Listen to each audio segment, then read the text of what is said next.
Low cost housing, وہ لوگ، اس طبقہ، ویلڈر، مکینک، یہ سارے لوگوں کو اب پاکستان میں موقع ملے گا اپنا گھر بنانے کے لیے۔ اس کے بعد میں آج ایل ڈی اے کا، عمران منیر، آپ کو آپ کی لیڈرشپ کے اندر ایل ڈی اے کا جو ابھی لوگوں، آپ نے اپنے جو پرفارمنس تھے ان کو جب آپ نے کھڑا کیا تو مجھے بڑا افسوس ہوا، تالیاں نہیں کسی نے بجائی، بڑی کنجوسی کی آپ نے تالیاں بجانے میں، کیونکہ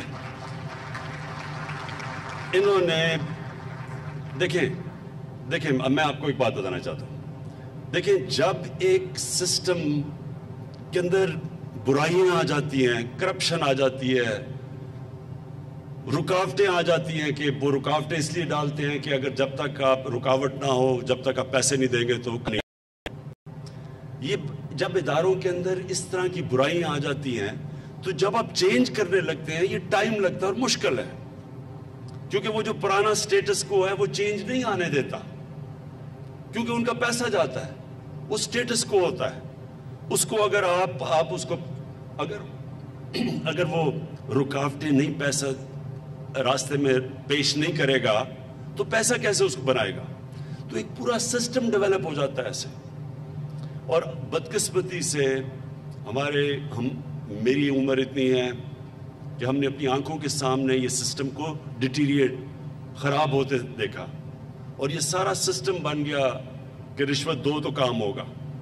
تو جب آپ اس کو چینج کرتے ہیں، یہ بڑا، اس کے لیے ایک ویژن چاہیے ہوتی ہے، اس کے لیے ایک ڈٹرمنیشن، ایک ریزالو، ایک ارادہ چاہیے ہوتا ہے، اور ہو جاتا ہے دنیا میں۔ اور ہم کتنے ملک جانتے ہیں جنہوں نے اپنے آپ کو ٹرانسفارم کر لیا، چینج کیا انہوں نے۔ تو پاکستان نے اگر چیلنجز 21ویں صدی کے میٹ کرنے ہیں تو ہمیں اپنا آپ کو چینج کرنا ہے۔